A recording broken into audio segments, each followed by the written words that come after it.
Good morning and welcome to Coffee Talk. I woke up like this because I went to bed like this, and this is what you get. I was telling my friend that if I go to bed looking like a busted can of biscuits, I typically wake up looking like that. She's here. Look, I don't typically let people watch me do Coffee Talk, but she's here. She woke up like that.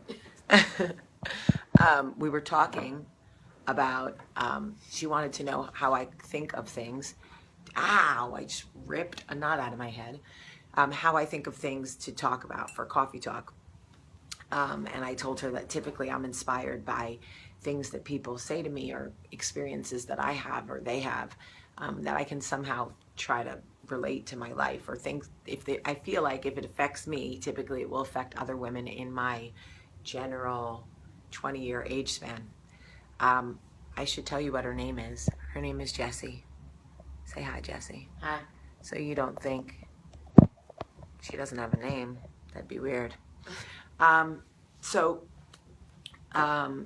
were talking about the role of, there's like zero lighting, so basically I look like I'm sitting in the dark. We were talking about the role of being a mom and how there is this expectation that once you settle into this role, once you become a mom, that it will be all satisfying, all gratifying. And one of the things that you can't be prepared for is how consuming it is in like the most emotional, mental, physical, all encompassing way.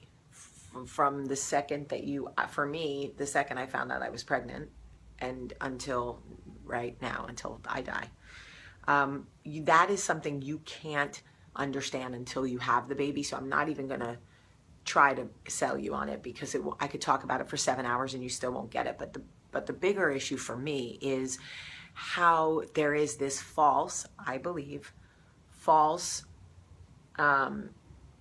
expectation that being a mother will satisfy all of the vacancies you have. That somehow this baby will come and you won't need anything else for yourself because you will be so satisfied by your role as a mother. Now, I was just telling Jessie that there are people who are satisfied and fulfilled just being a mom. I believe that that is an anomaly. And I may be wrong. This is my belief. Maybe it's the people I surround myself with. But there are people right now watching who go, no, Jamie, I'm perfectly content. All I need in my life is to be a mom. I have no other interests, hobbies, desires. I just want to focus on my kids. And I go, that is amazing, because I don't have that gene. I'm not wired that way. And here's the interesting thing about the expectation. When you become a mom and you settle into it, and your baby's not a baby anymore, it's not so labor intensive, and baby starts like sleeping through the night and you can go away and do things. When you start to feel like, okay, at what point do I get to be me again in some capacity? At what point do I get to write again and run again and dance again and act again and whatever, cook again, whatever it is that you were before you became a mom? I'm looking at her and you guys can't see her, sorry. You start to feel guilty immediately. You're like, why isn't it enough? Why isn't just being a mom enough for me? What is wrong with me? Why do I feel like I need something outside of my children to feel satisfied? And then comes the inner strife. How come other women are doing it well? How come this one enjoys just being a mom? Why do I need more? Then you get the passive aggressive people that are like, oh, well, if you feel like you need to draw, dance, read, write, run, act again, I never needed that. I was, raising my kids. And you're like, oh, great. Okay. So anything I want to do for myself now, like I'm that person. I'm the person that people go, it's not enough for her. She needs more. So I surrendered to that a long time ago. I started telling people my truth before they could judge me. I was like, oh, just so you know, I need more. I'm the girl that needs more. I cannot just be a mom. I need to write. I need to create. I need to do coffee talk. I need to travel and dance and be, because if not, I will become self-destructive. I will start to destroy my marriage. I will start to push friends away. I will become self-destructive, not with my children, but with the relationships in my life. And why do I share this? Because the expectation is that your children should fulfill all the vacancies in your life, that they should be enough. So Jessie is a ballet dancer, right? She danced from the time she was like, what, a zygote too? Yeah, well, basically. Yeah. Okay. And like went to the famous dance school in New York City and like was a real ballet dancer. And that is in her. It's her training. It's in her molecules, like her genetic makeup. It's part of who she is and how she moves. If you watch her walk, she walks like a ballerina. If you watch her stretch in the morning, most people look, all weird. She looks graceful and like it's what she was born to do. Now she has a 15-month-old son. And there is part of her that is dying to dance again.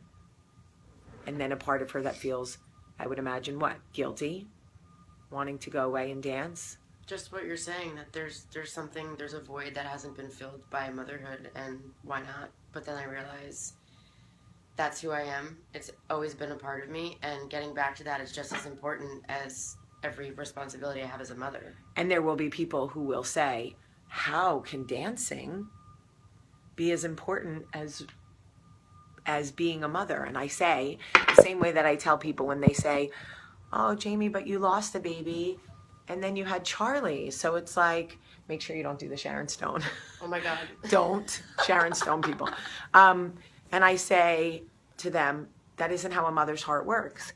You lose a baby and you had a heart beating solely for that baby. And when you lose that baby, that heart breaks.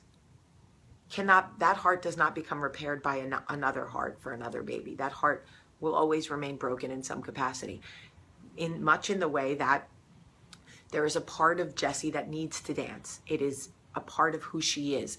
It does not negate how she feels about her child or how her heart beats for William and what that means to her. And the same thing for me. Like, I get a lot of slack. I know that my parenting is, it's very traditional in some ways and unconventional in others, because I come to New York to pursue my dreams, or I write scripts, or I get up at 5:30 in the morning to read, Steven Spielberg's latest article on why he picks the movies he picks, because that fuels me, right? So other people go, you should wake up at 5:30 in the morning and be making healthy lunches for your children. I go, dude, I could wake up at 8 to do that. I don't have to. That's not that does not speak to my soul. Okay, that is labor-intensive parenting work that has to be done, but that does not speak to my soul, and I will not feel guilty about that. Packing my kids' backpacks for camp does not feed my soul. It is part of it, but it doesn't inspire me. Like, I love changing your diapers, and I will never not change your diapers, children, but like, that does not move me. Okay, it does not make me want to get out of bed in the morning. Maybe because it's stinky. So for anybody who does not have children yet and is coming into this period, save something for yourself and don't let anybody make you feel bad about it. It may take you longer than you hope to get back to what it is you want to do, because there is a certain guilt attached to it, and there are logistics that have to be worked out, and it isn't easy for mom to just leave and go to dance class in the city for 2 hours, because it takes preparation, but it is worth it and you deserve it. And if you expect your children to fulfill all of the voids, all of your heart's desires, you will become resentful. And if you are the person watching this right now who is solely fulfilled by being a mom, I beg you not to guilt anybody on this thread who comments and says, thank you, Jamie, for speaking my heart's desires, because I feel very alone in my guilt. Because when you shame them, they continue to put their own fire out. They continue to stifle their own creativity because they feel bad. So I'm asking you guys to not, if it is enough for you, if you are the mom that is truly satisfied solely by your role as a mom and you need nothing more, we salute you. Just don't make us feel bad. Okay? Okay. All right, we love you so much today. Have a great day.